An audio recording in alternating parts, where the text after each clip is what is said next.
Hey everyone, in this video we will do an important topic of financial management, that is risk and return trade-off.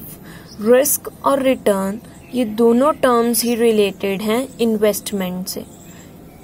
Risk और return दोनों में positive relationship होता है कि अगर हम हायर रिस्क लेंगे तो हमें हायर रिटर्न मिलेगा और अगर हम लो रिस्क लेंगे तो हमें लो रिटर्न मिलेगा।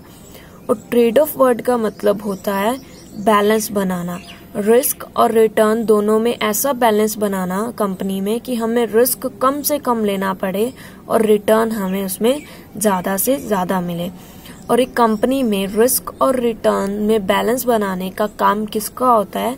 फाइनेंशियल मैनेजर का, क्योंकि फाइनेंशियल मैनेजर ही सारे फंड से रिलेटेड, फाइनेंस से रिलेटेड डिसीजन लेता है। फाइनेंशियल मैनेजर को कंपनी में 3 तरह के डिसीजन लेने होते हैं। First is financing decision, investment decision और डिविडेंड डिसीजन। देखते हैं कि फाइनेंसिंग डिसीजन क्या होता है। फाइनेंसिंग डिसीजन होता है कि कंपनी का कैपिटल स्ट्रक्चर डिसाइड करना, देखना कि फंड्स किस मेथड से रेज किए जाएं, डेट से किए जाएं या इक्विटी से रेज किए जाएं।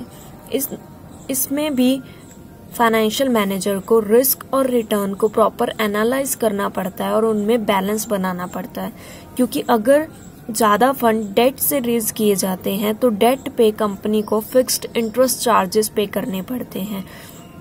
और अगर बाय चांस कंपनी को फ्यूचर में प्रॉफिट नहीं होता है तो इसमें उसको फाइनेंशियल रिस्क इंक्रीज हो जाएगा कि वो इंटरेस्ट चार्जेस कैसे पे करे डेट होल्डर्स को। ऑन द अदर साइड, अगर वो इक्विटी शेयर से ज़्यादा फंड रेज करता है और कंपनी को ज़्यादा प्रॉफिट नहीं हो पाता है तो इससे क्या है, इक्विटी शेयर होल्डर्स का अर्निंग पर शेयर रिड्यूस हो जाएगा, जिससे फर्म की वैल्यू जो है वो डिक्रीज हो जाएगी। तो इसमें भी उसको प्रॉपर डिसीजन लेना पड़ता है कि मैं कौन से मेथड से फंड रेज करूं ताकि जो कंपनी की ओवरऑल वैल्यू है वो इंक्रीज हो। सेकेंड डिसीजन है इन्वेस्टमेंट डिसीजन, कि जो अब फंड रेज किए हैं उनको कैसे इन्वेस्ट किया जाए सही से कंपनी में ताकि जो कंपनी की वैल्यू है वो इंक्रीज हो। लाइक इसमें लेने होते हैं वर्किंग कैपिटल डिसीजन लेने, और वी कैन से कि मशीनरी वगैरह खरीदना, उसके डिसीजन लेने कि कौन सी मशीनरी खरीदी जाए जिसमें हमें रिस्क कम से कम हो और हमें रिटर्न हायर से हायर हो। Third decision is dividend decision, कि डिविडेंड पॉलिसी डिसाइड करना कि इक्विटी शेयर होल्डर्स को डिविडेंड कैसे पे किया जाए।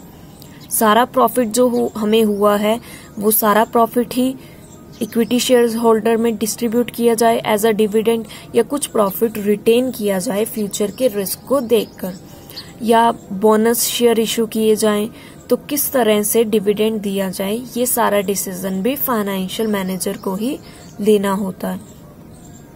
तो कोई भी ये तीनों डिसीजन लेने हैं तो इसमें रिस्क और रिटर्न में बैलेंस बनाना बहुत ज़रूरी है।